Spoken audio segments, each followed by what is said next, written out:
Okay. இப்போ வந்துட்டு கௌதம் கம்பீர் என்ன சொல்லிட்டாருன்னா, பவுலர்ஸ் எல்லாருமே ஃபிட்ன்னு சொல்லியாச்சு. So everybody is clear to make in to 11. Rishabh Pant அபியஸா வெளியில போய் ஆகணும். Jurel will replace him. அதை தவிர்த்து வேற என்ன சேஞ்சஸ் நீ எதிர்பார்க்குற? நான் வந்து ஆகாஷ் தீப் ஃபிட்டுன்ட்டாங்க. ஸோ அன்சுல் கம்போஜுக்கு பதிலாக ஆகாஷ் தீப் ஆடுவாப்ல.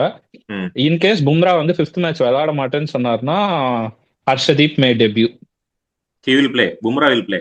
ஏன்னா ஒரே ஒரு இன்னிங்ஸ் தானே போட்டிருப்ப, 20 ஓவர்ஸ் தான் போட்டிருப்ப, ஒரே நாள் தான் வேலை பார்த்திருக்க, 5 நாள்ல. அப்புறம் என்ன? கரெக்ட். அப்போ ம். அப்படி விளையாடுவார்னா பும்ரா வில் பிளே. பும்ரா ஆடணும். Akash Deep is Akash Deep is the only change. ம். குல்தீப்லாம் இனிமேட்டு சேஞ்ச் பண்ணி தேவையில்லாத ஒண்ணு அதெல்லாம் பண்ணாங்கன்னா தேவையில்லாத ஒண்ணு. சுந்தர் ஜடேஜா அதே இது வரலாம்ல. வச்சுட்டு அதே இதை வச்சுக்கிட்டு ஆகாஷ் தீப்பு உள்ள வந்துருவாரு. ம். So that would two. நம்மளுக்கு பேட்டிங் அதே இருந்துக்கலாம். சாய் சுதர்ஷனுக்கு இன்னொரு சான்ஸ் கொடுத்துட்டு ம். வீல் டிராவோ வின்னோ இல்ல லூஸோ.